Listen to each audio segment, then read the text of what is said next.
All right, Logan, here's what I'm seeing. So, this is in 3/4 speed. But yeah, this is the first thing I'm seeing consistently is your center right now is here still. So you shift it, which is fine. But then you need to be able to shift it back to this left shoulder, at least like distance wise. So right now, yeah, you only get to about here when you need to get to over here. And then that causes you to kind of dip that left hip in. And then you hold the position lengthwise fine. But because you were in that awkward position, or like you weren't set up correctly, it's the sweep you look is like a little just awkward looking.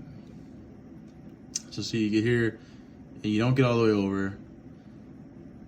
And so right here, kind of in this position, you kind of want your heel maybe over here and that knee to not be so bent.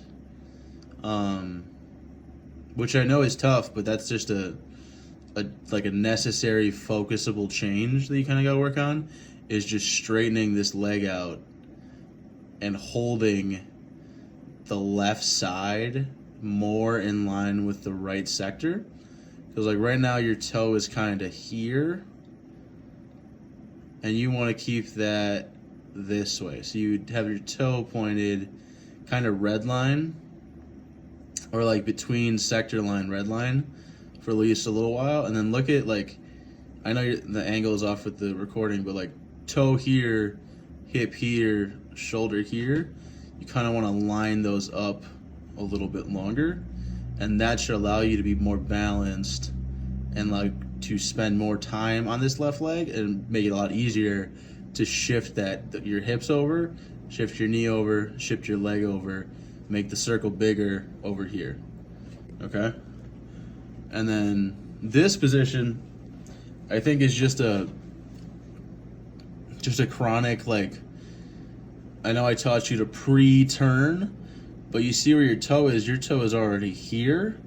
You want to land with that toe here. And your eyes, that upper body is so turned already that if you want to create a torque, you're going to have to retorque, which we both know when you do that sometimes that you end up just completely slowing the throw down to nothing. So I think working on, and I think that all stems back from out the back. So it stems back to keeping that hip, to the right, shifting everything this way, slowing down the throw, landing with that toe to this line, chest more to the sector. So you kind of want toe, chest, eyes on the foot touchdown, where like right now your foot touches and it's immediately at about here. And what that causes also, like, you were very top heavy, and look at your heel, it looks like it's either touching the ground or it's about to touch the ground. Now, like, your strike is fine. Like when I watched it full speed, I was like, okay, something's wrong, but it looks fluid through the finish. And like the strike is good. You're putting it on the ball. Like, I like that. I think just out the back. But yeah, I mean, like you have good elbow flexion. All right, Logan, sorry about that. My phone ran out of storage, so we'll just continue. I didn't lose too much. Luckily, I noticed I stopped recording.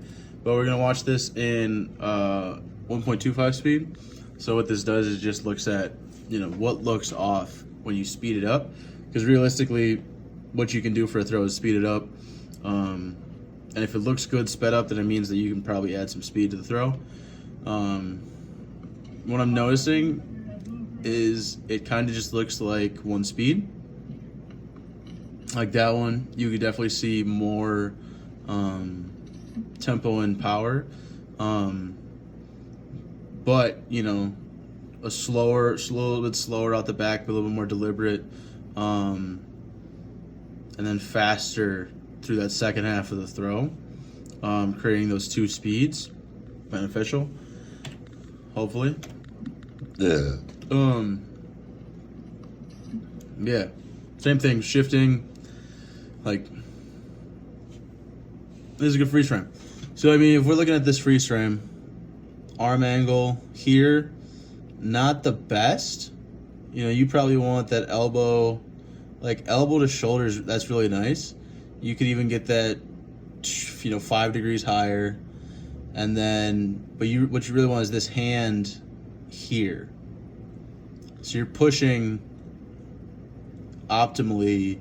You can push with that tricep then if this forearm is in line with it, and you can push from here, where right now you're pushing on this back shoulder muscle for that last little bit.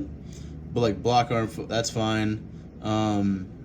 Left side's opening up just a tad, but realistically it's that angle of release, because like optimal angle of release is 43 degrees, but you need to factor in what's your chest angle doing, what are your hips angle doing, and when you really add those in, it's about 20 degrees from the shoulder. And right now, like, yeah, that's 45 degrees, but you have 45 degrees plus 20 degrees from here, so you're really releasing at 60 degrees rather than 20. So bringing that hand in and keeping these eyes here with the ball, and then working with the ball is that thing. So big points, making sure that hip shifts over even more, keep that right leg straight, keep your left side down this right sector line longer, and then just create more separation timing wise with out the back and then through the middle. Okay, coolio.